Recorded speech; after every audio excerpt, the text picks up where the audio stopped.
Assalamualaikum and good day to everyone. Welcome back to our forum.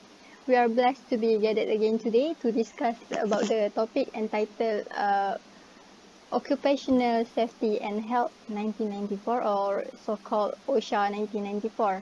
Before we start, let me introduce myself. My name is AINURYUSRA binti MOHAMAD ZAWAWI, and our panel for today we have Mr. Arnold and Mr. AQIF.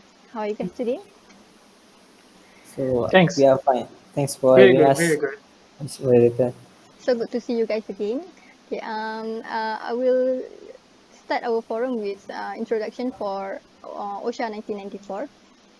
Okay, so basically OSHA is safety and health that concern with creating a safe and healthy working environment to guarantee that workers are not harmed. Reasonable preventive measure, reasonable preventative measure were taken. All right. In the last 3 decades, the field of occupational safety and health has changed dramatically. This matter is caused by the many reasons. Okay, some of the reasons are technological changes that have introduced new hazards in the workplace.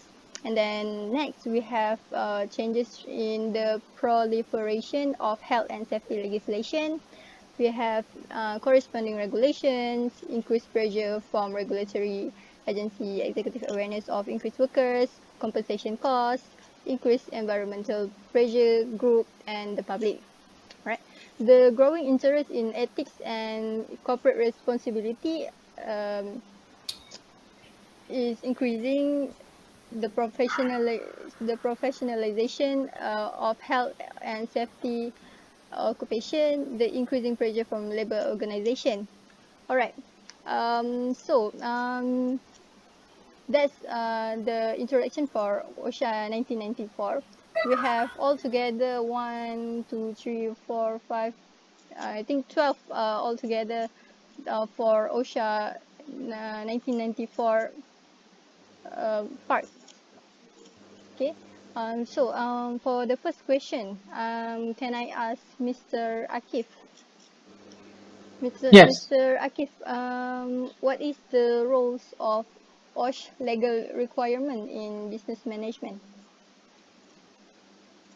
For the roles of, first of all, I want to thank the Ms. Moderator for introducing this type of forums where we spoke a lot about occupational safe and healthy. So I would like to describe how what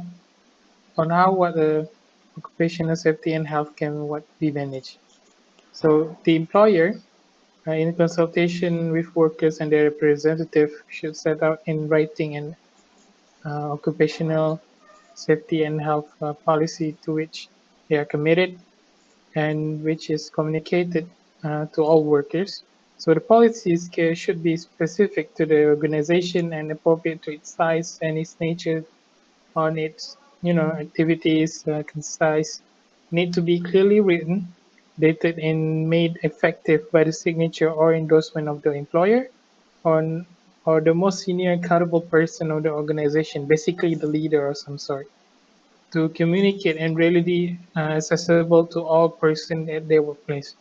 On the other hand, the OSH policy should include as a minimum the following principle and objective on which organism is committed. So the firstly, protecting the safety and health of the members of the organization by preventing work-related injuries, ill health, disease, and incidents, and also ensuring that workers and their representative are consulted and encouraged to participate actively in all elements of the OSH management system. Also, the OSH management system should be compatible with or integrated in other management system in the organization. So basically, it needs to have a very safety environment for all the employees and employee also. So the employee need to be this type of leaders where so the OSH policy could benefit all the parties involved in it. So thank you. That's the answer for your question. All right, thank you, Mr. AQIF. That's very informative answer. That's on how can occupational safety and health be managed. All right. In terms of policy to manage occupational safety and health, the policy should be specified to the organization and appropriate to its size and the nature of its activities. Thank you so much, Mr. Akif. Can we move to the next question, Mr. Arnold? Are you ready? Yes, I'm ready, Mr. Moderator. All right, Mr. Arnold. Generally, when we talk about the organized company like Toyota and Proton, we talk about how they implement a constructed system in their work culture where everyone has their own benefit. However, how about some other business that doesn't have an established work culture like self-employed person? Um, can you answer that, Mr. Arnold? Okay, I will begin to give you the answer, Ms. Moderator. So, as far as we know, Toyota and Proton already have their own standard procedure in their workplace, since it widely known company in the world. But aside for other business, they also have the responsibility, such as contained in OSHA Act 1994. The responsibility for cases like that also need to be considered by the self-employed themselves, where the Act states it shall be the duty of every employer and every employed person to ensure, so far as is practicable, the safety, health, and welfare at work for all his employees. So I think I have give you the best answer, Ms. Moderator. All right, thank you so much, Mr. Arnold. Okay, so for the responsibility like self-employed, so far is practicable. The safety and health welfare for all of their employees. All right, thank you so much, Mr. Arnold. We proceed to Mr. Akif. Can we, Mr. Akif? Yes. All right, Mr. Akif, how would the employer manage to the workplace or establish his or her own workplace? Are there any limitation in that area? Thank you for the question. So the question involved on how the employer would try to manage the workplace. So when we see the Act, the 1994 Act, the Act does prioritize the safety and the health well-being of the employees. So they need to have those type of responsibilities like Mr. Ane just said, where the Act states the provision and maintenance of plan and system of work, arrangement, the provision of such information, instruction, training, and supervision, the maintenance of the work facilities, the provision and maintenance of a working environment for his or her employees. That is, so far as practicable, safe without risk to health, adequate as regard facilities for their welfare at work. So yeah, that's the answer for your question, Ms. Moderator. Right, thank you so much, Mr. Akif. Okay, I may summarize on how would the employer manage of workplace. Are there any limitation, which is the Act does prioritize the safety and health well-being of their employees. The Act of state the provision and maintenance of plan system of work arrangement is adequate as regards as the facilities. Thank you so much, Mr. Akif. Yep. We move to Mr. Arnold. Next question. Let's take a step back for a second. Right, self-employed person doesn't usually have a regular recruiting procedure like most company does. So how would these how would these employers classify them as employees, and what are the employees' responsibility, Mr. Arnold? Okay, I will start with the answer. So employees here, when we talk about self-employed person, includes an independent contractor engaged by an employer or a self-employed person and any employee of the independent contractor. where the duties of an employer or a self-employed person under the conditions that have been said before extending to such an independent contractor and the independent contractor employees in relation to matter over which the employer or self-employed person has a control over a work operation or would have had control, but for any agreement between the employer or self-employed person and the independent contractor to the contrary. Okay, that's all. All right, thank you so much, Mr. Arnold. That's very good information. All right.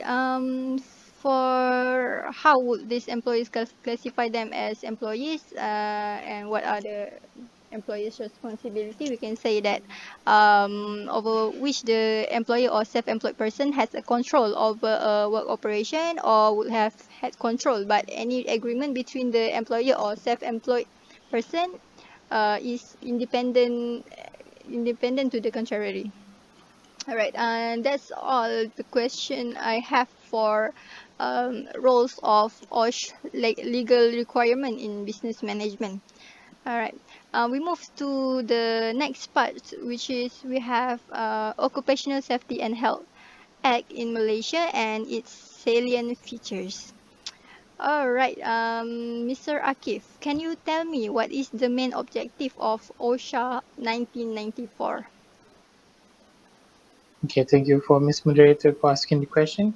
So, the OSHA for the Act of 1994 is one of the main objectives is to secure the safety, health, and welfare of the person at work against risks to safety or health arising out of the activities of the person at work. So it's basically what occupational safety and health for. It's very in your face type of way. The second one is to protect person at the place of work rather than person at work against the risk to safety or health arising out of the activities of the person at work. And the third one is to promote an occupational environment for the employees, which is adapted to the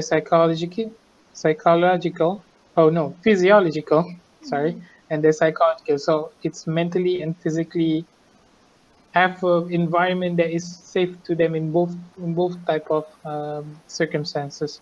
So the final one is just to provide the means whereby the associate occupational safety and health legislation may be progressively replaced by a system of regulations and approved industry codes of practice operating in combination with the provision of this act, where it designed to maintain or improve the standards of safety and health. So the gist of it is basically every single person in this company or everyone in this organization need to be covered in their physical and mental health in while they are working there. So that's pretty much the main objective for OSHA in 1994 Act.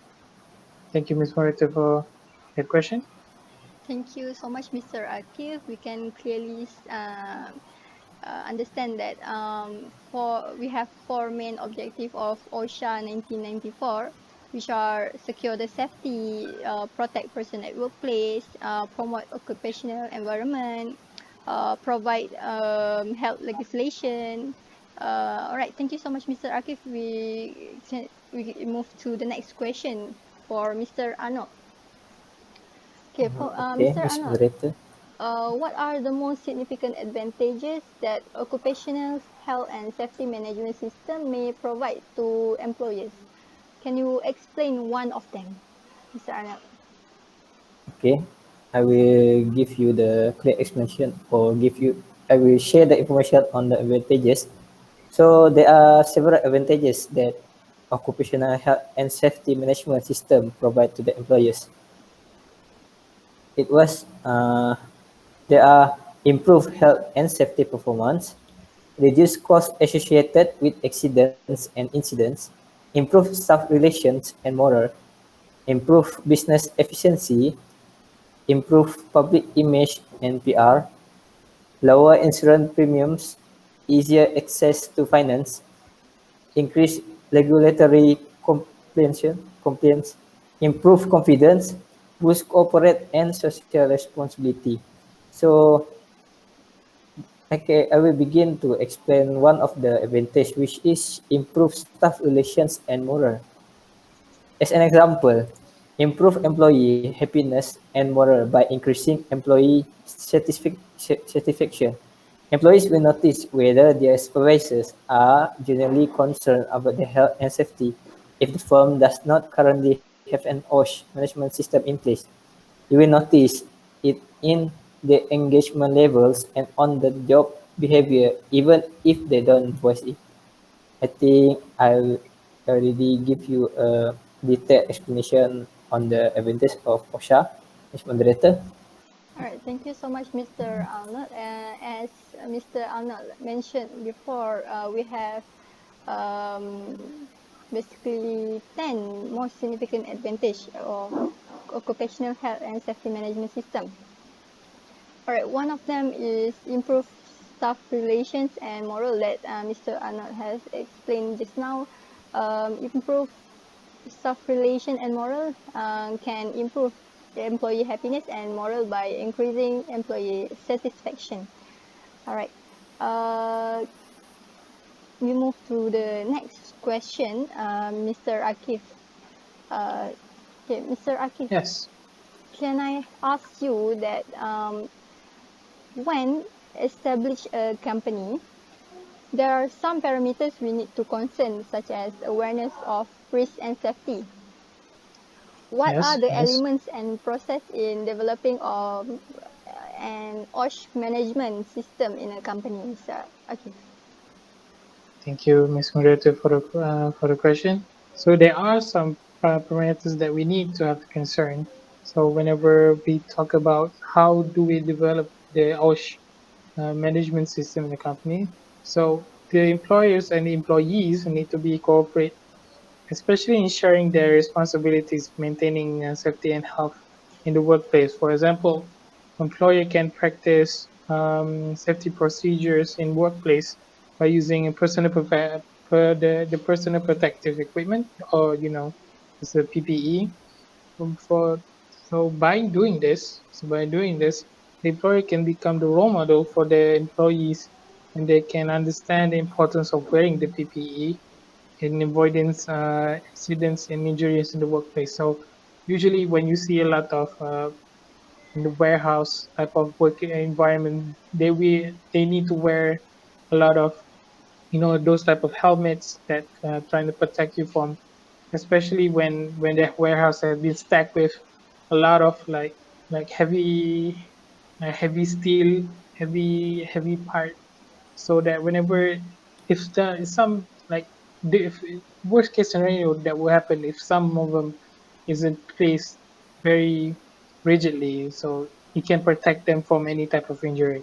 So as I was saying, so as is stated in OSHA Act 1994 part 6 on general duties of employees, employees shall comply with any type of instruction or measure on occupational safety and health instituted by his or her employer or any type of other person or under this act or any type of regulation made thereunder. So yeah, so it's very important for where a company need to follow this type of act, especially the OSHA Act 1994. Okay, thank you so much, Mr. Akif. That's all your answer for what are the elements and process in developing an OSH management system in a company. Okay, Mr. Akif has mentioned before regarding PPE, which is personal protective equipment.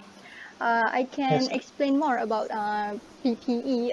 PPE is one of the main personal equipment I that we have to wear at the workplace.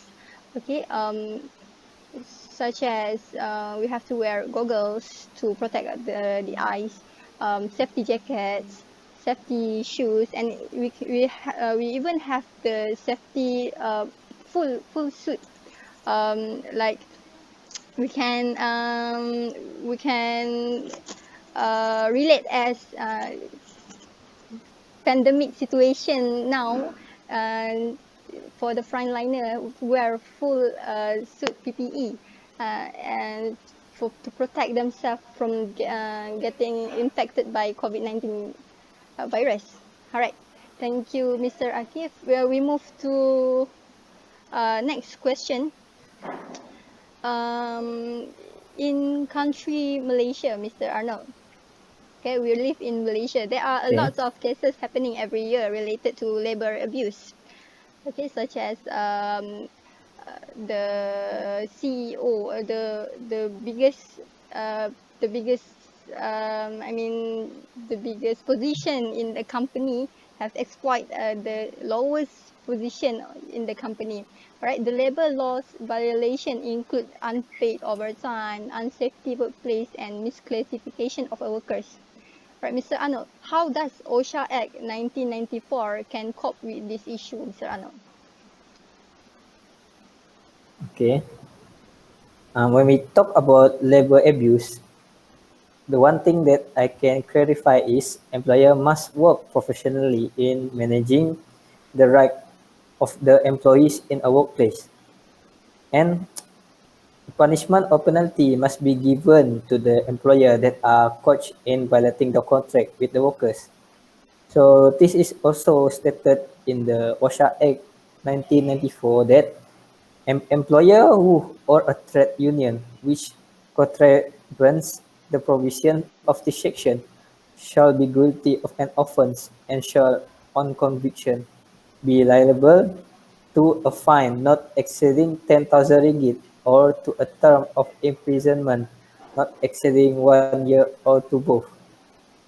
So that's all that I can give you in my opinion, the detailed issue Right. regarding the detailed issue. Okay, Okay. thank you so much, Mr. Arnold. I can understand that OSHA Act 1994 has the act to protect employees and to be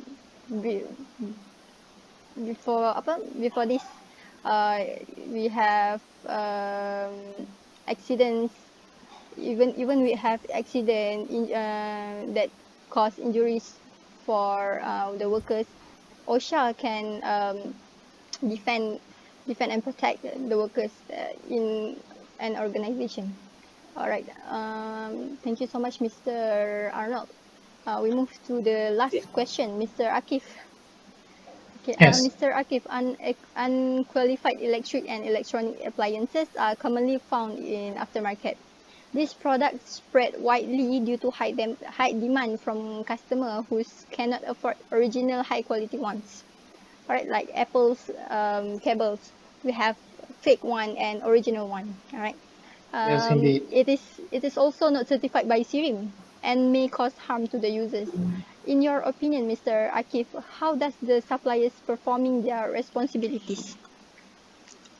So a lot of like electrical components, especially from the cheap ones were made in China, like no offense, but they don't have a credible amount of certification or type of qualification that certifies them to be as safe as when the consumer uses it. Do they do the equipment that they have are permissible in our countries or any type of countries. So safety is a major importance in handling any kind of electric or electronic appliance. So this is not just considerate to the adults, but also concerning safety users among kids. Since a lot of younger families, they don't have like the type of money they can afford to, especially in modern times. We saw like maybe our nephew or maybe our cousins where our nephew and nieces use the tablet for learning. So most of the time you could say that the tablets couldn't have to be like very this expensive iPad or tablet.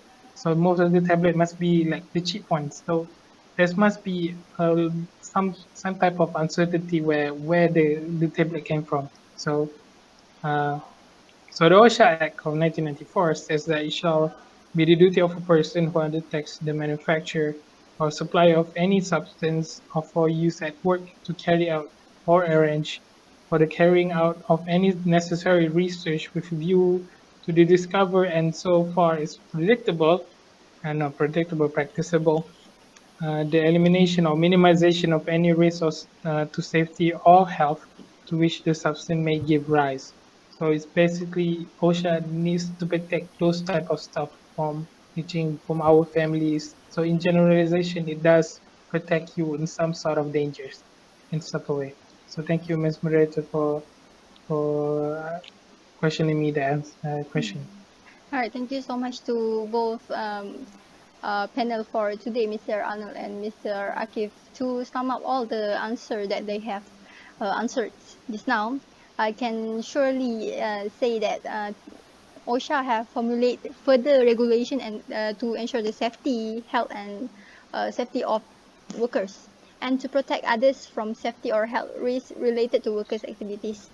To OSHA also have established a national occupational safety and health committee and matters related to this. All right. Thank you so much for your time, Mr. Arnold and Mr. Akif. I think that's all our forum for today. Can we dismiss? Okay, thanks. Right. Thanks for having us Okay. for this All wonderful right. Thank you forum. so much for your kind. Enjoy my forum for today. Thank you.